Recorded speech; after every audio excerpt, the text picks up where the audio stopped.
Merci pour ta parole maintenant qui est là devant nous et sur laquelle nous allons nous pencher maintenant. Puisses-tu parler à notre cœur et renouveler nos pensées, s'il te plaît, dans ces choses. Amen.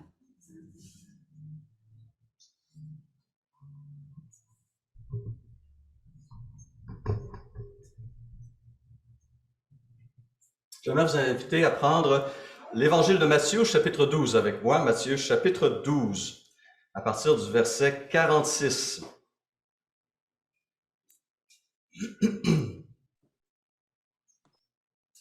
Matthieu, chapitre 12, verset 46. Voici la parole du Seigneur pour nous ce matin. Comme Jésus parlait encore à la foule, sa mère et ses frères, qui étaient dehors, cherchaient à lui parler. Quelqu'un lui dit, « Ta mère et tes frères sont dehors et cherchent à te parler. » Mais Jésus répondit à celui qui lui parlait, « Qui est ma mère? Et qui sont mes frères? » Puis il tendit la main vers ses disciples et dit, « Voici ma mère et mes frères. En effet, celui qui fait la volonté de mon Père céleste, celui-là est mon frère, ma sœur, ma mère. » Il y a 2 semaines, on a eu la joie de présenter un petit enfant au Seigneur. Ryan Bosso était devant nous avec ses parents et nous avons présenté ce jeune enfant au Seigneur et nous en avons profité aussi pour rappeler le privilège qu'un couple chrétien a de guider un enfant à travers la vie ici-bas. Et cette direction doit inclure naturellement ce volet spirituel. Il est important d'inclure sa famille dans son parcours de disciple de Jésus-Christ. Et j'ai pris l'exemple de Josué, ce conquérant, ce chef d'Israël, qui en Josué 24:15, à la toute fin de sa vie, renouvelait son engagement. Moi et ma maison, nous servirons l'Éternel. Mais ce matin, je veux soulever une autre question. Comment réagir si ma maison ne veut pas suivre? Lorsque mes parents, mes frères et sœurs, mes enfants, ma famille élargie ne comprennent pas et ne partagent pas ma foi, et peut-être même vont s'y opposer à un moment donné ou à un autre. Est-ce que je dois limiter mon engagement en tant que disciple de Jésus-Christ? Est-ce que je dois limiter mon temps, mes talents, mon trésor pour plaire à ma famille? Ces questions-là, j'ai dû me les poser moi-même au début de ma vie chrétienne et pendant à peu près une décennie par la suite. Quand je me suis converti, mon père croyait que je me joignais à une secte. Il avait des craintes.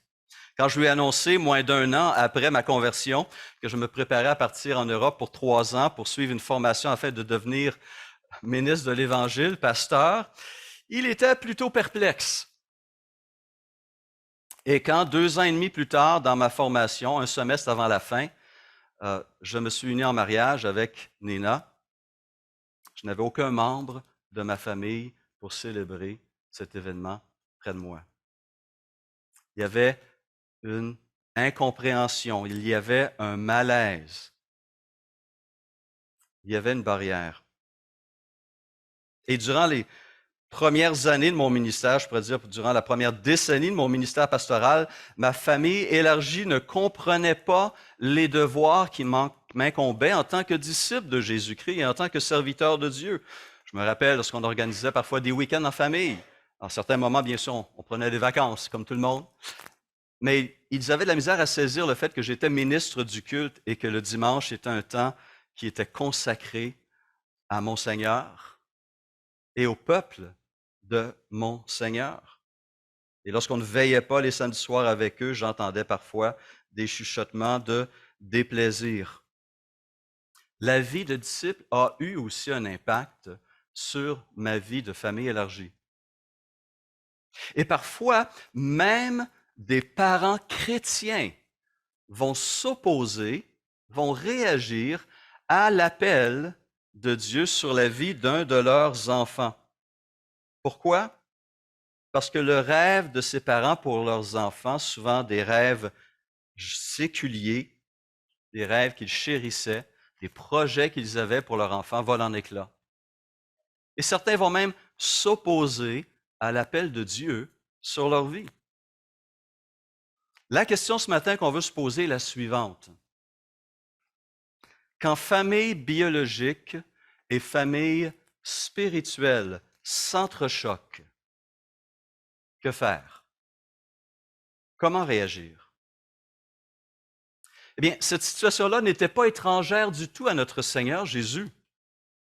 Il a lui-même expérimenté à maintes reprises l'incompréhension de sa propre famille, de ses parents et plus tard de ses jeunes frères et sœurs.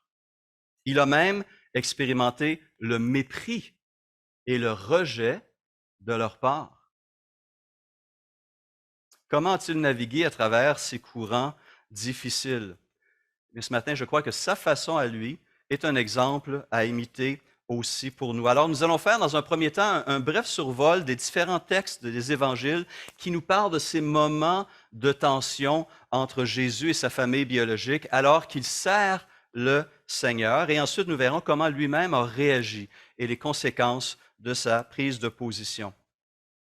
Alors, le premier texte qui nous vient naturellement à l'esprit est ce texte de Luc au chapitre 2, verset 41, que je vous invite à prendre et que nous allons lire immédiatement. Jésus et sa famille se rendent à Jérusalem pour y célébrer la fête de Pâques. Notre Seigneur a à ce moment-là 12 ans. 12 ans. Luc chapitre 2, verset 41. Les parents de Jésus allaient chaque année à Jérusalem pour la fête de la Pâque. Lorsqu'il eut 12 ans, ils y montèrent avec lui, comme c'était la coutume pour cette fête, une fête familiale. Puis, quand la fête fut terminée, ils repartirent, mais l'enfant Jésus resta à Jérusalem sans que sa mère et Joseph s'en aperçoivent. Croyant qu'il était avec leurs compagnons de voyage, ils firent une journée de chemin, tout en le cherchant parmi les parents et leurs connaissances. Mais ils ne le trouvèrent pas et ils retournèrent à Jérusalem pour le chercher. Au bout de 3 jours, ils le trouvèrent dans le temple, assis au milieu des maîtres. Il les écoutait et les interrogeait. Tous ceux qui l'entendaient étaient stupéfaits de son intelligence et de ses réponses.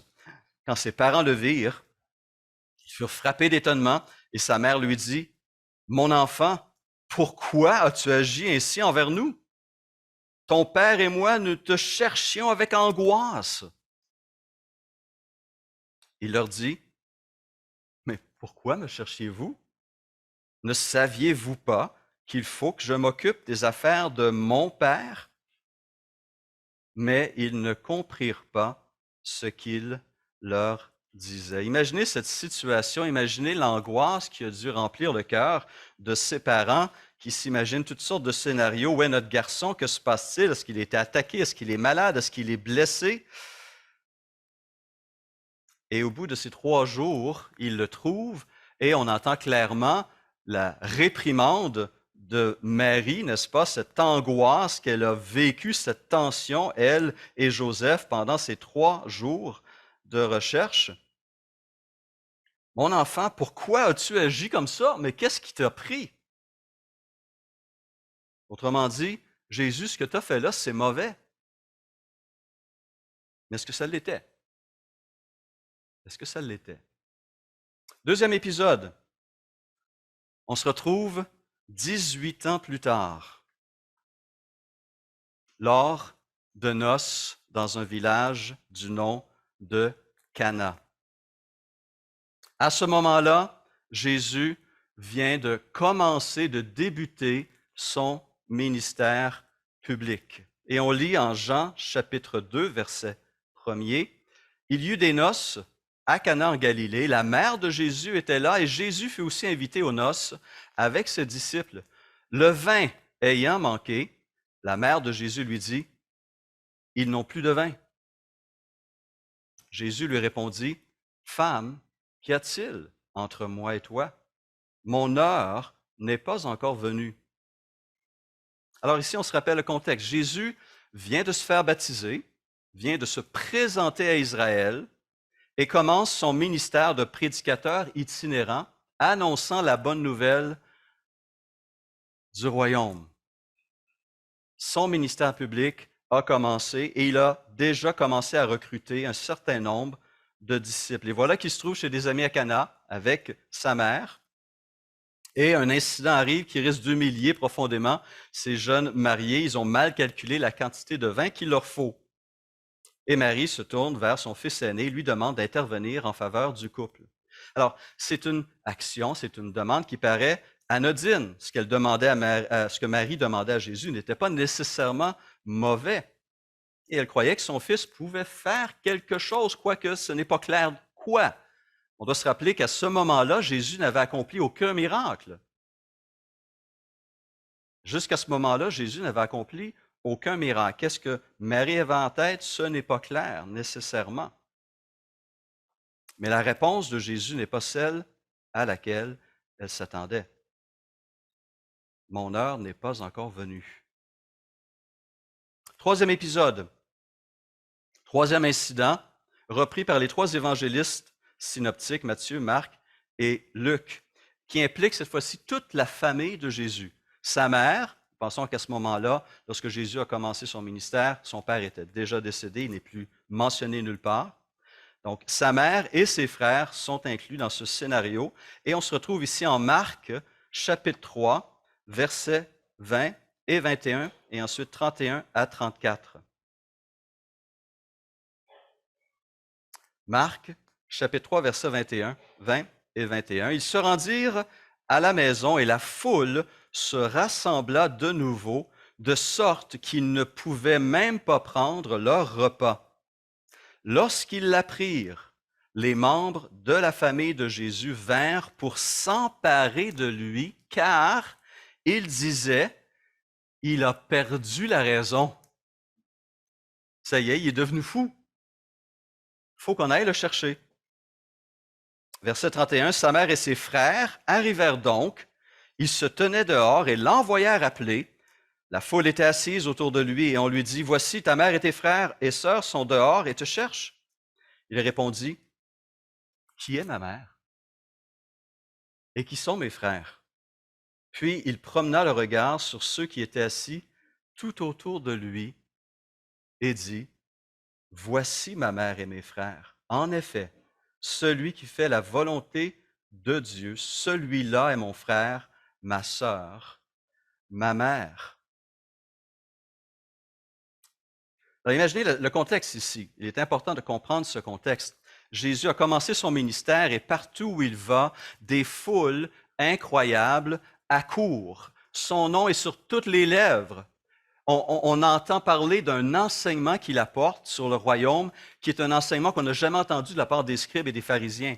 Une prise de position pour Dieu, pour le royaume de Dieu, qui va accrocher même les chefs religieux, parce qu'ils sont aussi visés par leur indifférence, leur nature charnelle. Dans leur ministère, ils sont remis en question et ils n'aiment pas ça. Et eux-mêmes se mettent à comploter contre la vie de Jésus. Et on attribue à Jésus des miracles incroyables. Toutes sortes de personnes malades sont guéries. Des gens possédés de mauvais esprits sont délivrés. Et regardez ce que Marc dit au verset 10 du chapitre 3. Tous ceux qui avaient des maladies se jetaient sur lui pour le toucher. La scène était vraiment incroyable. Et immédiatement après, qu'est-ce qu'on entend? Parce qu'il a fait ses exorcismes, parce qu'il a délivré ces personnes possédées, les chefs religieux l'accusent de le faire au nom de Satan, au nom d'un démon, de Béelzébul. Et c'est grave comme accusation. Et dans notre texte, immédiatement après, c'est la famille de Jésus qui arrive et qui pense, voilà, le gars, il est fou, il faut le ramener de force à la maison. Peut-être qu'il voulait le faire avec une bonne intention. On dit qu'il y avait tellement de gens, ils étaient tellement pressés que même Jésus et les disciples n'avaient pas le temps de manger. Peut-être qu'il avait à cœur le bien, la santé physique et peut-être la vie même de Jésus. Mais il ne comprenait pas ce qui se passait et il voyait ces choses d'un mauvais œil. Jésus n'est pas retourné à Jérusalem cette fois-là, à Nazareth. Quelque temps plus tard, il va s'y retrouver. Quelques chapitres plus loin, Marc, chapitre 6, verset 2, on lit que Jésus se rend dans sa contrée, à Nazareth, et le jour du sabbat, il se mit à enseigner dans la synagogue. Beaucoup de gens l'entendirent et étaient étonnés, disaient, mais d'où cela lui vient-il? Quelle est cette sagesse qui lui a été donnée? Et comment de tels miracles se font-ils par son intermédiaire? N'est-il pas un des nôtres? N'est-il pas le charpentier, le fils de Marie, le frère de Jacques, de Jose, de Jude et de Simon? Et ses sœurs ne sont-elles pas ici parmi nous? Et il représentait un obstacle pour eux.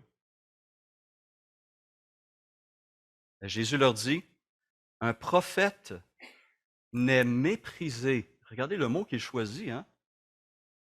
Un prophète n'est méprisé que dans sa patrie, parmi ses parents et dans sa famille. Et il ne put faire là aucun miracle, si ce n'est qu'il guérit quelques malades en posant les mains sur eux, et il s'étonnait de leur incrédulité. C'est la première fois qu'on entend cette émotion, cette réaction chez Jésus. Il s'étonnait de leur incrédulité. Notons que lorsque Jésus a lu ce samedi, ce jour de sabbat, dans la synagogue de Nazareth, très probablement sa mère et ses frères et sœurs étaient dans l'assistance, dans la salle. Et eux aussi devaient se sentir mal à l'aise. Ils ne comprenaient pas ce qui se passait, ils entendaient ces bruits, n'est-ce pas? Et ils étaient honteux de leurs frères qui prêchaient l'Évangile, qui prêchaient la bonne nouvelle du royaume. Jésus a connu la douleur de l'incompréhension, du rejet, du mépris de la part des membres de sa propre famille. Le dernier texte, rapidement, Jean 7, 2 à 5. Alors que la fête juive des tentes était proche, ses frères dirent à Jésus, pars d'ici et va en Judée afin que tes disciples voient aussi ce que tu fais. Personne n'agit en secret s'il cherche à être connu. Ah, c'est ça, tu veux te faire un nom, hein, on le sait. On le sait. Puisque tu fais ce genre de choses, montre-toi au monde. Et le verset 5 de Jean 7 le précise. En effet, ses frères non plus ne croyaient pas en lui. Voilà que des foules accourent, des vies sont transformées et guéries, des disciples sont formés, mais sa propre famille résiste au message de Jésus. Ceci soulève toutes sortes de réflexions et de questions, n'est-ce pas, dans notre propre parcours à nous. Je sais que certains conjoints sont tentés de se dire, lorsqu'ils voient leur mari ou leur épouse, soit non croyante ou pas encore aussi avancée spirituellement, certains se disent qu'il est peut-être préférable que je reporte à plus tard mon engagement en tant que disciple de Jésus-Christ et mon statut de membre d'Église afin de ne pas frustrer mon mari ou ma femme ou mes enfants. J'ai connu comme ça au début de notre ministère un homme qui cherchait, pour dire ainsi, à épargner la chèvre et le chou. Il gardait son engagement dans l'Église au strict minimum, ne mettant pas ses dons au service du Seigneur, ne contribuant pas à l'édification de l'Église, mais il venait au moins, spécifiquement le dimanche matin. Et puis de l'autre côté, quand il retournait chez lui, c'était sa femme qui le critiquait pour toutes sortes de choses et qui ne voulait rien savoir de son engagement spirituel et qui s'y opposait constamment. Et il a tenté d'épargner l'un et l'autre et finalement, sa femme l'a quitté. Il n'y avait rien qui était jamais suffisant pour elle. Et cet homme a perdu des années à chercher à faire des compromis qui l'ont empêché de grandir et de servir. Dans d'autres familles, ce sont les enfants qui vont hésiter à s'afficher en tant que témoins de Jésus-Christ, en tant que disciples. Ils ont peur du rejet, ils ont peur du mépris, des moqueries, de se trouver isolés dans leur propre famille. Ces choses sont vraies, sont réelles et sont difficiles. Mais à travers ces textes de la parole, nous voyons que notre Seigneur Jésus lui-même a connu ces choses. Il comprend nos luttes parce qu'il a aussi expérimenté cela.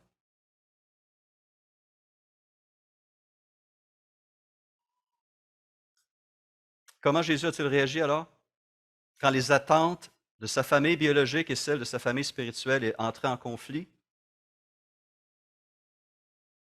desquelles a eu préséance? Et on le voit très clairement dans le temple de Jérusalem, alors qu'il n'avait que 12 ans. Jésus, déjà à 12 ans, avait une notion claire de son identité et de son appel.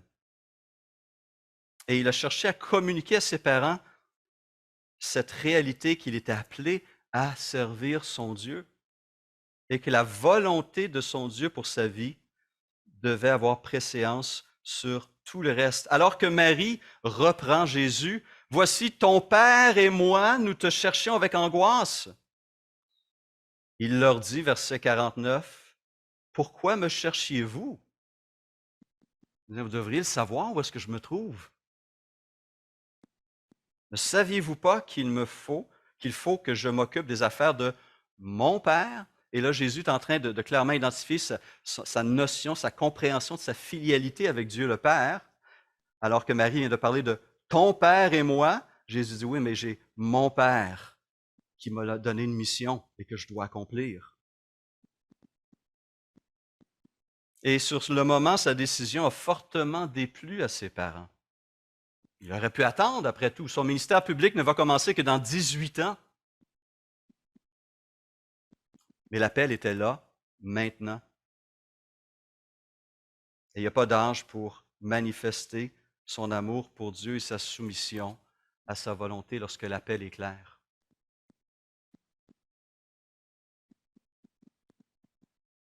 Sa filialité au Père céleste devait avoir préséance sur sa filialité à ses parents biologiques. L'appel de Dieu sur sa vie était la chose la plus importante. Tout le reste devait prendre la deuxième place.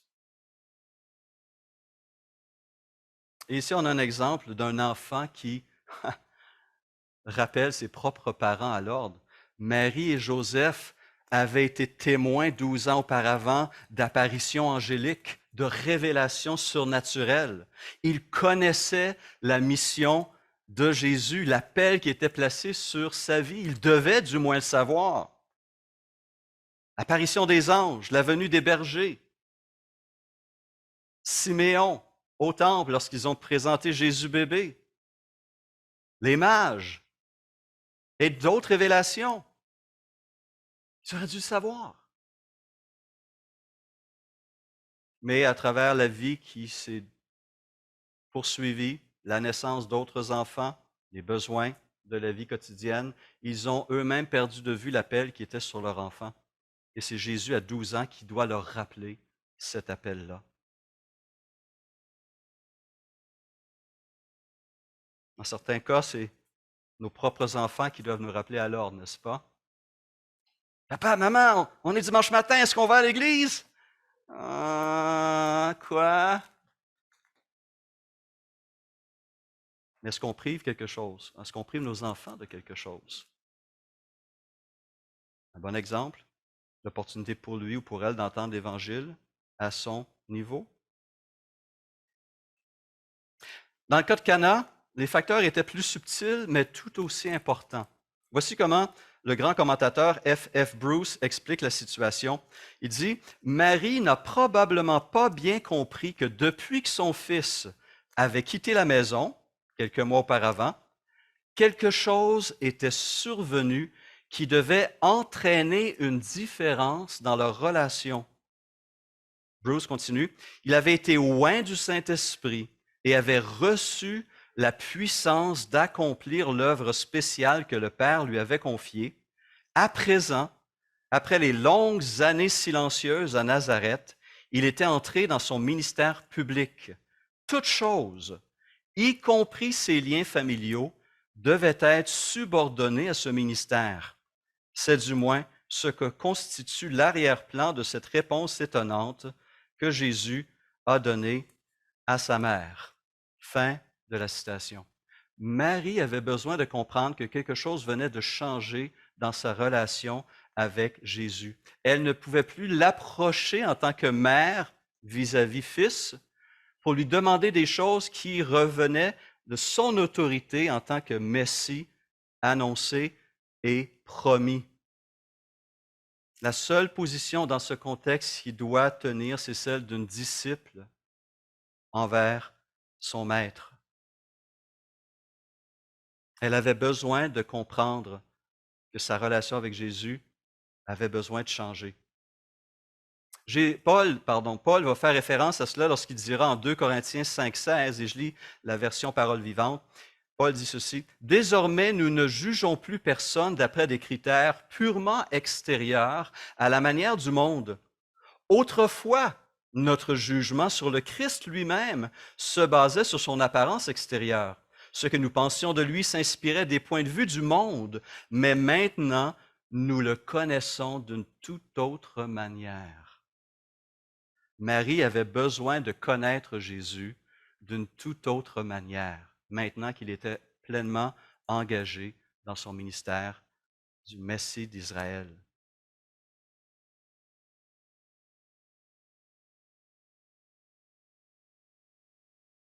Cet épisode nous amène à nous poser une question similaire.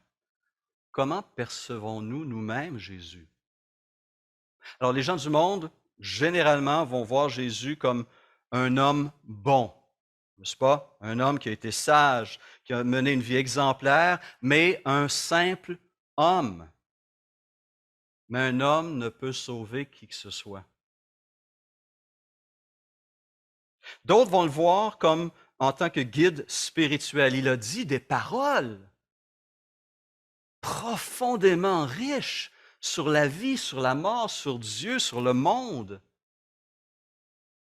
Des paroles qui ont frappé l'imaginaire de tous ceux et celles qui ont pris le temps de les écouter, de les méditer. Il a fait des choses remarquables. Et il a présenté une éthique de vie, une vision du monde unique. Et certains peuvent se dire, bien, moi, il me suffit d'imiter Jésus, de chercher à vivre selon son éthique du monde, ça va bien aller. Mais la Bible nous dit que c'est impossible sans la transformation qu'apporte le Saint-Esprit, sans la puissance de l'Esprit qui nous habite, qui vient nous habiter au moment de la nouvelle naissance, cette transformation profonde de notre être pour nous rendre semblables à Christ. Simplement suivre une éthique, pratiquer un style de vie ne donne pas les résultats. Mais d'autres encore aussi vont voir Jésus comme un grand guérisseur, un enseignant puissant, un libérateur, quelqu'un qui est là pour moi. Pour moi. Vous avez compris. À mon service, pour répondre à mes besoins. Qui est le maître dans tout ça? Ou qui veut chercher à l'être? N'est-ce pas? Si je viens au Seigneur simplement parce que je veux que le Seigneur réponde à mes besoins ou règle mes problèmes, il n'est pas Seigneur. Il n'est pas Seigneur de ma vie. C'est moi qui est appelé à être son serviteur, à son service, et à le suivre.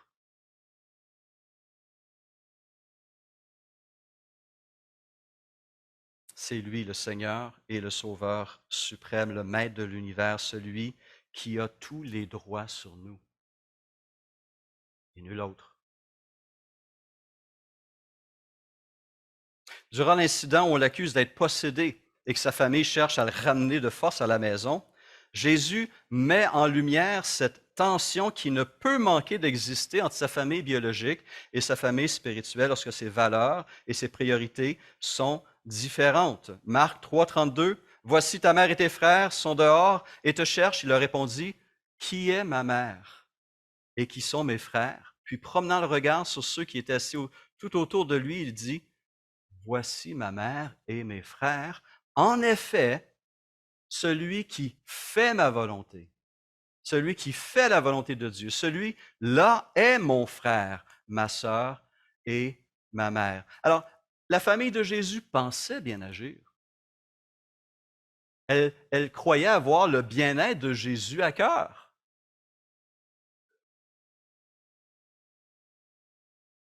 Un peu comme Pierre, qui, cheminant avec Jésus vers Jérusalem et entendant Jésus leur dire, voici ce qui m'attend lorsque j'arriverai à Jérusalem, on va me trahir, on va m'arrêter, on va me torturer et on va me crucifier.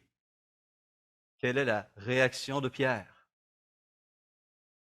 Pierre prit la parole, Matthieu 16, 22, et se mit à le reprendre. Hey, faut le faire, hein? En disant, que Dieu t'en garde, Seigneur, cela ne t'arrivera pas. Le cœur de la mission de Jésus vient d'être décrite par le Seigneur. Il est venu pour servir et pour donner sa vie en rançon pour plusieurs. Et Pierre dit non, jamais de la vie. Et c'est un disciple qui pensait bien faire. Mais Jésus se retourna et dit à Pierre, arrière, Satan, tu es un piège pour moi, car tes pensées ne sont pas les pensées de Dieu, mais celles des hommes. La parenté de Jésus et même les disciples de Jésus se sont opposés à un moment donné ou à un autre à la mission de Christ, à l'appel de Jésus sur sa vie. Et parfois, notre famille biologique, pensant bien faire, va faire la même chose. On ne peut plaire à tout le monde, surtout lorsque les attentes sont si opposées. Si Christ, si Christ est réellement ma vie, si nous cherchons réellement, premièrement, son royaume et sa justice, à certains moments, nous serons appelés à aller à l'encontre des souhaits de sa propre famille biologique.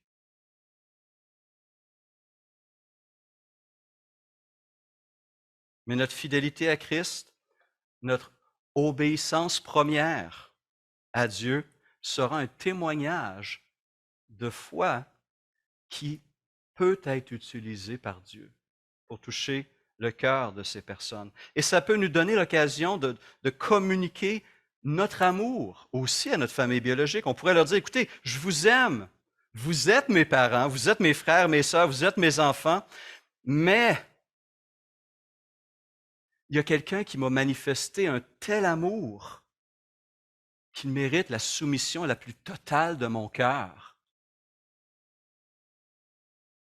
qui doit avoir la première place dans ma vie. Et c'est notre Créateur qui est devenu mon Seigneur et mon Sauveur. Et si je vous demande de ne pas douter de mon amour pour vous, s'il vous plaît, ne me donnez pas l'occasion de mettre un doute sur mon amour pour mon Dieu. Il m'a aimé au point de mourir pour moi, alors que je le méprisais, que je ne faisais de lui aucun cas. Il m'a gagné par son amour. Et il a fait de moi un enfant de Dieu, un membre de sa famille. Il m'a adopté et il m'aime. Et j'aimerais que vous aussi, vous fassiez partie de cette famille-là. Que Dieu nous donne la possibilité de dire ces choses, mais surtout que Dieu travaille le cœur de nos parents, de nos frères et de nos sœurs, de nos enfants, de nos cousins et de nos cousines, pour que l'Esprit touche leur cœur et leur permette de recevoir ce message. Ils en ont besoin autant que nous.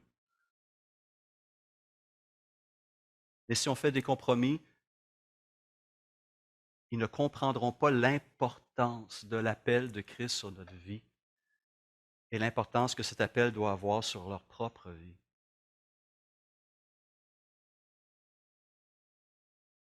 Quels ont été les résultats de cette consécration totale à Dieu de de la part de Jésus? Eh bien, dans ce cas-ci, la grâce de Dieu a pénétré d'une manière remarquable les cœurs des uns et des autres. Envers sa propre mère, nous assistons à cette scène qui est à la fois profondément tendre et déchirante. En Jean 19, alors que notre Seigneur est cloué à la croix, aux prises avec des souffrances physiques et spirituelles qu'on ne peut imaginer, et qu'il est en train de racheter l'humanité. On lit en Jean 19, 25, « Près de la croix de Jésus se tenait sa mère et la sœur de sa mère, Marie, femme de Clopas, et Marie de Magdala. Jésus, voyant sa mère et auprès d'elle le disciple qu'il aimait, dit à sa mère, « Femme, voilà ton fils. » Puis il dit au disciple, « Voilà ta mère. » Et dès ce moment, le disciple le prit chez lui, l'a pris chez lui. Alors qu'il était en proie à des souffrances inimaginables, il a pris soin de sa mère. Est-ce qu'il aimait sa mère? Bien sûr.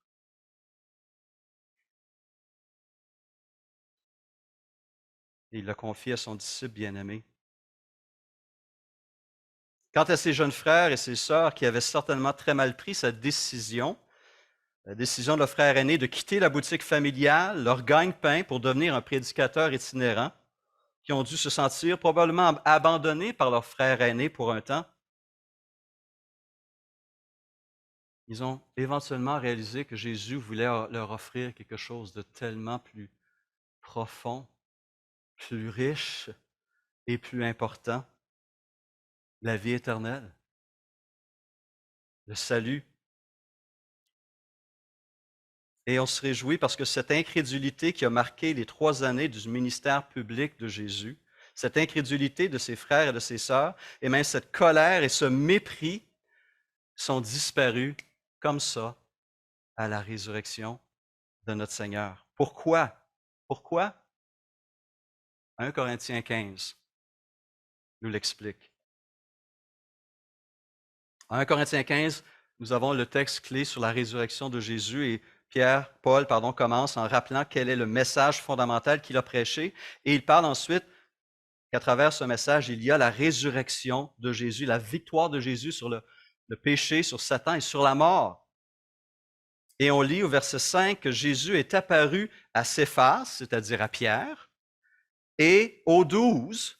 Ensuite, il est apparu à plus de 500 frères à la fois, dont la plupart sont encore vivants au moment où Paul écrit un Corinthien, et dont quelques-uns sont morts. Ensuite, ajoute Paul, écoutez ça, ensuite, il est apparu à Jacques.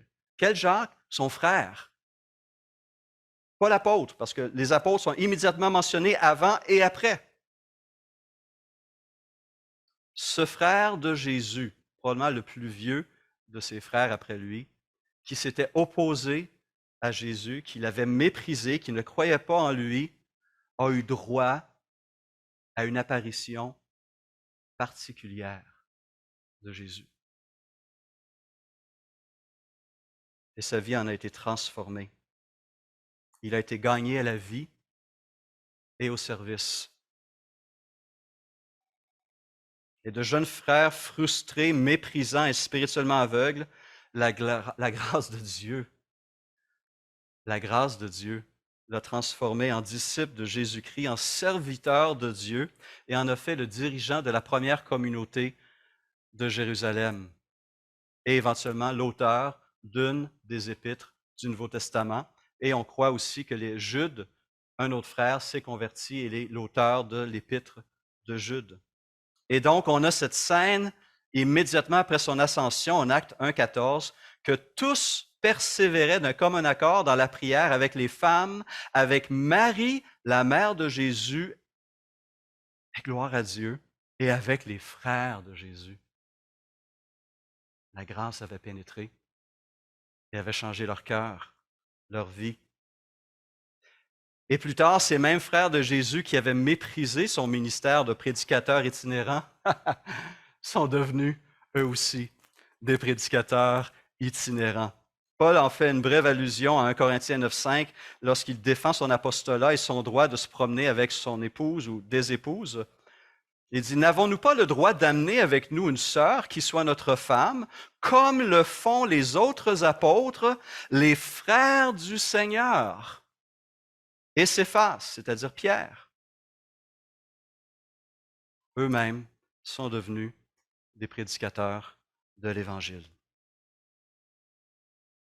Nous ne savons pas grand-chose sur la vie familiale de Jésus, mais nous en savons assez pour savoir que quoique Jésus était parfait, sa vie de famille ne l'était pas. Même Marie et Joseph, qui avaient bénéficié de révélations, de miracles, ne comprenaient pas au début. Jésus a expérimenté les mêmes tensions que plusieurs d'entre nous expérimentons dans nos familles, la même incompréhension, la même douleur. Il a connu les mêmes luttes, les mêmes choix déchirants,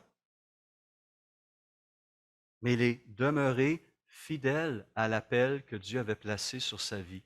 Et par cette fidélité, il a apporté un témoignage incroyable. Et il nous demande, frères et sœurs, la même consécration. Si quelqu'un vient à moi sans me préférer à son père, à sa mère, à sa femme, à ses enfants, à ses frères et à ses sœurs, et même à sa propre vie, il ne peut être mon disciple, dit Jésus en Luc 14, 26.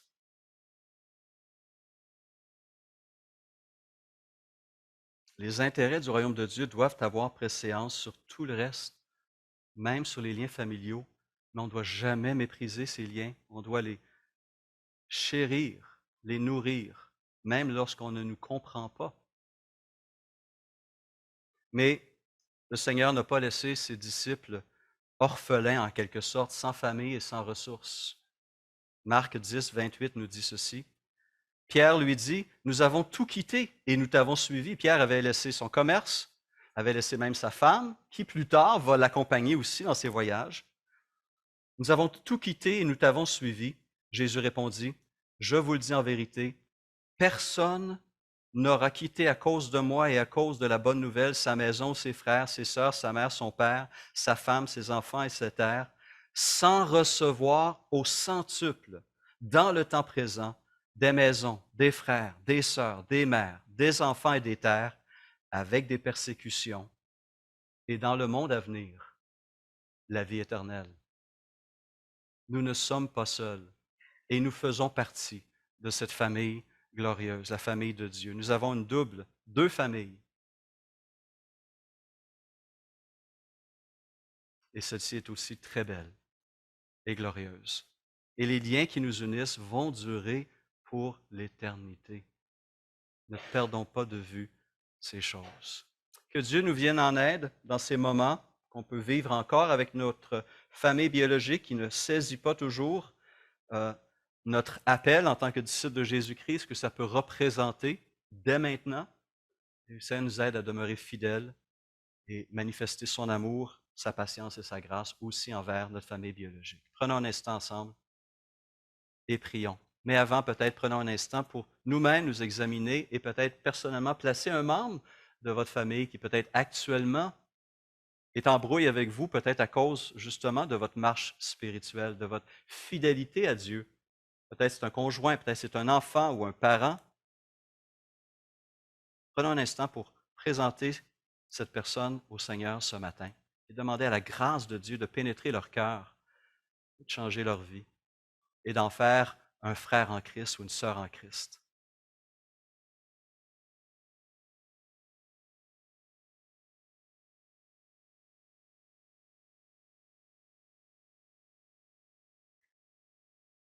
Seigneur, tu nous as placés dans une famille qui nous a protégés, qui nous a nourris, qui nous a guidés. Et nous te remercions, Seigneur, pour le don de la famille. C'est un don glorieux et précieux qui mérite toute notre attention et tout notre amour. Et tu nous appelles à répéter ces choses, à nous aussi avoir des enfants et à poursuivre cette vie glorieuse. Mais aussi par l'appel que tu places sur nous, par cet appel à la foi, tu fais de nous aussi les membres de la famille de Dieu. Tu nous adoptes dans ta famille, tu nous donnes des frères et des sœurs aussi en nombre incroyable. Pour ces dons glorieux, Seigneur, et ces moments bénis, nous te remercions. On te demande la sagesse à nouveau ce matin pour savoir gérer les attentes des uns et des autres, tout en cherchant d'abord et avant tout ton honneur et ta gloire. Et par notre vie, on l'espère, apporter un témoignage positif auprès de nos bien-aimés. Seigneur, ceux qui ne te connaissent pas ou qui glissent actuellement, Seigneur, s'il te plaît, ouvre leur cœur, ranime-les, que ton esprit les touche et les appelle à toi, qu'ils saisissent spirituellement la réalité du don que tu veux leur faire, de l'appel que tu leur lances, afin qu'ils puissent devenir aussi membres de ta famille comme nous. Seigneur, s'il te plaît, entends. S'il te plaît, Seigneur, sauve dans ta grâce et ta bonté. En Jésus-Christ. Amen.